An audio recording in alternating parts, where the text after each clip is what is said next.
Hi everyone, my name is Sara Papi, and I will present you the paper When Good and Reproducible Results Are Joined with Feet of Clay, the importance of software quality in NLP. I work with Gaido, Andrea Pilzer, and Matteo Negri. We start the paper with the question, how do we evaluate research? And to answer this question, we inspected the reviewer forms of the most popular conferences related to NLP. And in particular, this includes ACL, EMNLP, but also more generic conferences such as NeurIPS and journals such as Transaction of ACL.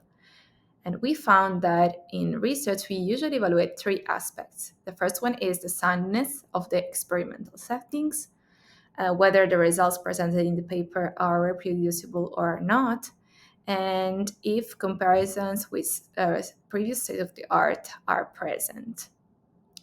But what about the software? By scraping the reviewer forms, we noticed that only two questions were present related to the software. The first one was related to the open sourceness of the code released in the paper, and the second one relates to the benefits of the research community in using this software. However, we noticed that there is an important missing element about software, that is its quality. And the quality is currently not evaluated at all. But what does the software quality mean in research, and what are the risks of ignoring it?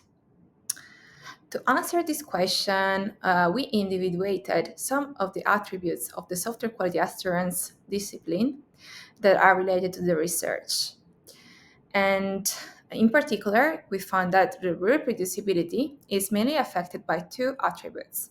The portability, that is, if a software can be used on different hardware, and its usability, so whether it is easy to run or not. The second aspect related to research is the software reusability in future research. That depends on its maintainability. So if it is easy or not to do some modifications, for example, adding new features. Then we have important aspects such as green AI and AI democratization that are influenced by the efficiency, so the resources needed to run the software, and the reliability, so if the software can be seamlessly run for a long time. And last but not least, there is the functional correctness. That means if the code actually implements what it is described in the paper, and this ensures the trustworthiness and the soundness of the research findings. But what are the risks of ignoring it? So ignoring the software quality and also especially the functional correctness. And the risk is that we can get good and easily reproducible results that, however, lead to unreliable findings. And one may ask, but how does this really happen? And does this really happen in what I use software? And unfortunately, the answer is yes. To prove it, we study a special case of the conformer implementations. A conformer is a widely adopted architecture achieving state-of-the-art results in speech-to-text tasks. And this is proved by more than 2,000 citations since 2020. And we study its implementation in 6 widely used repositories. And by inspecting this repository, we found 3 bugs in padding and link that are described in detail in the paper. But overall, we found that all the implementations are affected by at least one bug. So using an implementation of Conformer with all the 3 bugs identified, we can notice that we can achieve better results compared to previous words. And this means that good and reproducible results do not imply code correctness. To further demonstrate it, we studied the case of CTC compression. That is a mechanism for reducing the length of the input sequences and with benefits in terms of computational efficiency. And we studied the application of CTC compression to the conformer architecture with and without bugs on both speech translation and automatic speech recognition tasks.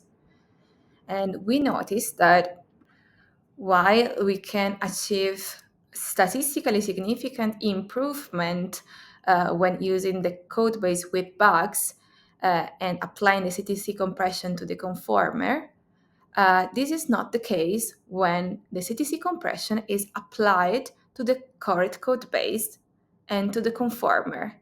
In this case, we do not have these statistically significant improvements, and sometimes it also degrades the performance. We can then conclude that bugs can lead to erroneous findings. So the next question is, what can we then do? And the first recommendation is to follow the SQA best practices. And for this reason, we compiled a code quality checklist that we hope that researchers will compile in addition to the reproducibility checklist, and mainly regards the usage of unit tests and continuous integration for fostering and ensuring the code correctness. And to further ease the researcher to test their code bases, we released pangoliNN. That is a collection of unit test library in Python, and we already implemented unit tests for padding handling and to ensure the causality of architectures, and more to come with your input and help. So moving to the main takeaways of the paper, we proved that the software quality has been neglected so far in AI research by scraping the reviewer forms and checklists. The second takeaway is that good and reproducible results do not imply the correctness, because we can achieve and outperform previous work with a code base affected by bugs. Then we proved that the lack of code quality compromises the reliability of our finding by inspecting the case of the CTC compression, where statistically significant results point to an improvement of the CTC compression mechanism over not using it, while this is not the case when the correct code base is used. And the fourth one is that we should test our code to enforce the quality of our software and also the reliability of our research. And lastly, we introduced pangoliNN that you can use to test your architectures. I thank you for the attention. Here there's the QR code for the pangoliNN library for unit testing, but also all the models and code used in the paper for the case study are available on GitHub. Thanks again.